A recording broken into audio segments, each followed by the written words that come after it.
Salut tout le monde et bienvenue dans ce nouveau format intitulé Recently Watched dans lequel je parlerai de films, séries ou animés que j'ai vus récemment.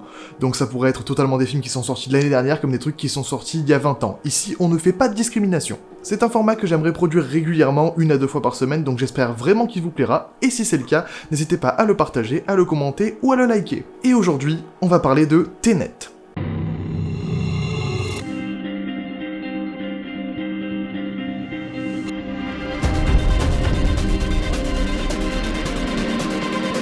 Tenet est le dernier film de Christopher Nolan, il est sorti en 2020 et raconte l'histoire du protagoniste joué par John David Washington qui sera contraint de manipuler le temps afin d'empêcher la Troisième Guerre mondiale. C'est pas vraiment du voyage dans le temps, c'est plus une inversion comme le disent les personnages. Donc avant de m'attarder sur des détails, je vais partager mon avis global du film. Je pense que c'est un film divertissant mais qui s'embourbe pas mal dans de l'exposition, on passe beaucoup de temps à expliquer le concept du film, mais en même temps, on n'en apprend pas assez à mon goût, franchement le film essaie d'être trop compliqué par rapport à ce qu'il est, et du coup ça se sent un peu, on a l'impression que certaines séquences s'enchaînent sans réelle connexion entre elles, et il y a certains personnages que je trouvais qu'il n'y avait pas vraiment d'utilité narrative.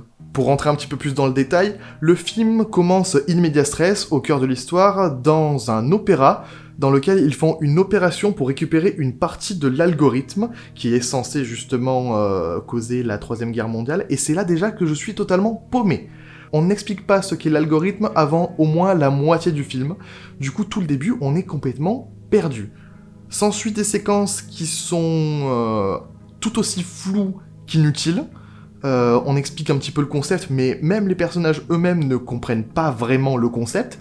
Tout ce qu'on sait c'est qu'une organisation qui s'appelle Tenet, qui veut littéralement dire concept, a le pouvoir de changer le cours du temps. Mais c'est flou. On ne sait pas trop comment ça fonctionne. Puis, il y a l'arrivée de Neil, le personnage joué par Robert Pattinson, qui arrive littéralement comme un cheveu sur la soupe. Il arrive, ils discutent un peu, puis ils font tout le film ensemble. On apprendra qu'à la fin pourquoi ce personnage arrive comme ça, mais sur le coup, vraiment, ce personnage, on sait pas trop pourquoi il débarque comme ça. C'est très très bizarre. Et c'est juste à partir de ce moment-là qu'on introduit le méchant du film, Sator, joué par Kenneth Branagh, qui va devenir un nouvel habitué de Nolan, j'ai l'impression, puisqu'il était déjà dans Dunkerque. Donc, en gros, la première fois que j'ai vu le film, j'étais pas sûr d'avoir compris le concept du film, d'avoir compris la mission des protagonistes et d'à quel point la mission avait de l'ampleur. Tout n'est pas à jeter non plus, il y a des séquences qui sont vraiment très très bien, je pense notamment à la scène de l'autoroute, que je trouve vraiment très très bien filmée. Il y a aussi la première fois que le protagoniste est confronté à une personne inversée. Le combat était vraiment très très bien calculé et millimétré, et il marche vraiment très très bien, et la chorégraphie est ouf, on voit vraiment qu'un des deux est inversé et l'autre ne l'est pas. Et je trouve ça vraiment dingue.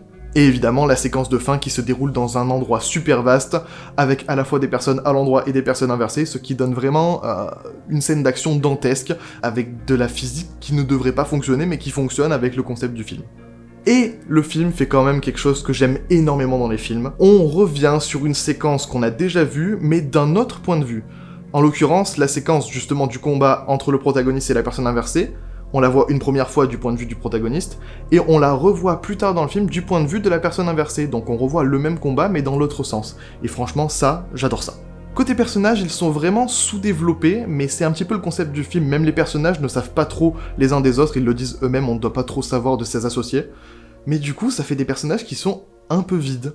Le personnage de John David Washington s'appelle le protagoniste, il n'a même pas de nom. Tout ce qu'on sait de lui, c'est qu'il est dans l'histoire au début, et on apprend son réel rôle dans l'histoire qu'à la fin du film. Donc tout le long, c'est pas trop ce qu'il fout là au final. Et pareil, le personnage de Neil, comme je disais, qui arrive vraiment comme un cheveu sur la soupe. Je comprends vraiment pas comment ce personnage est introduit. On comprend, comme je le dis à la suite, mais sur le moment, il est juste là. Cela dit, le personnage est très sympathique parce que Robert Pattinson le joue avec une certaine nonchalance et son accent bien anglais. You wanna crash a plane? But not from the air. No, it's so dramatic. Et le personnage du méchant, Sator, justement, est plutôt bon, il est vraiment méchant, on sent vraiment que le personnage a envie que la Troisième Guerre mondiale se fasse.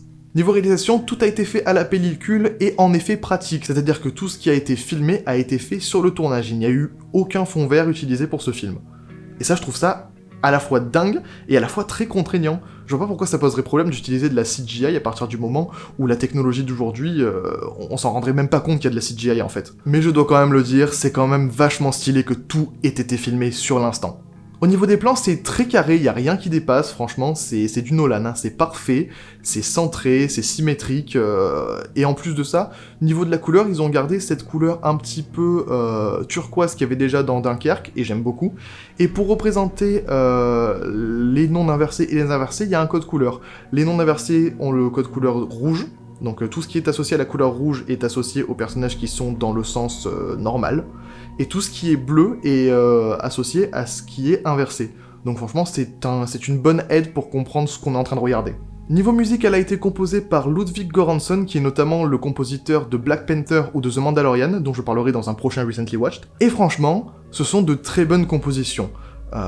Il a rajouté sa petite guitare qu'il met dans toutes ses compositions, et que je trouve que ça rend vraiment bien, la guitare électrique. Et il a utilisé des sons inversés. Donc imaginons, vous avez enregistré un piano, vous prenez ce son et vous le retournez. Donc franchement, ça aide vraiment à la compréhension du film, notamment dans la scène finale, où il utilise des sons inversés sur les moments où on suit les personnages inversés. Donc ça nous aide à vraiment avoir une idée de ce qu'on regarde, parce que c'est pas facilement compréhensible. Donc l'OST fait partie des OST que j'aime bien réécouter de temps en temps. Et maintenant, on va parler du problème que pose Nolan. Ce gars est trop intelligent pour le spectateur lambda. Franchement, on n'a pas toutes ses refs et toute sa culture, et ça commence vraiment à se ressentir. Par exemple, un spectateur moyen ne remarquerait pas forcément que tout le film est une référence au carré de Sator. Qu'est-ce que le carré de Sator ? Eh ben en fait, c'est un carré qui est totalement basé sur le principe du palindrome, comme le film. Ce carré est composé de 5 mots, Sator, Arepo, Tenet, comme le film, Opéra et Rotas. Et vous pouvez le lire autant horizontalement que verticalement, dans tous les sens vous pouvez lire ces 5 mots. Que ce soit à l'envers, à l'endroit, à l'horizontale, à la verticale, vous pouvez les lire partout. Et c'est totalement la métaphore du film. Le film entier est un palindrome.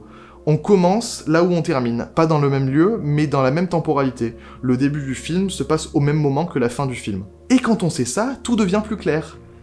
Sator, c'est le méchant du film, Arepo est un personnage qui fait des faux tableaux, Tenet c'est le nom de l'organisation, l'Opéra c'est le début du film, et Rotas c'est le nom de l'entreprise de stockage dans laquelle on trouve le premier tourniquet temporel. Mais pour trouver tout ça, j'ai fait des recherches. Je suis allé chercher toutes ces informations. Et moi je pense que quand t'es obligé de faire des recherches poussées pour comprendre un film, c'est que le film a mal fait son boulot. On n'est pas censé devoir passer 20 ans à chercher toutes les références d'un film, quand elles sont aussi présentes justement, pour le comprendre. Et du coup, faudrait peut-être que Nolan il se calme un peu avec ses références. Bref, pour résumer, un film en demi-teinte, je le trouve pas mauvais, mais je le trouve pas excellent non plus. Donc je lui donnerai la note de 7,5 sur 10. C'est clairement en dessous d'autres films de Nolan comme Inception ou la trilogie Dark Knight, ou même d'autres films dont je parlerai dans cette émission, et du coup je sais pas trop où me placer, je sais pas trop si je dois vous le recommander ou non. Je dirais qu'il est pas indispensable, mais que si vous avez envie de le regarder, regardez-le quoi. Bref, n'hésitez pas à partager, liker et commenter cette vidéo si elle vous a plu, à vous abonner à ma chaîne et à rejoindre mes réseaux sociaux Twitter et Instagram, tous les liens sont dans la description, et on se retrouve prochainement pour un nouvel épisode de Recently Watched. Allez, à plus.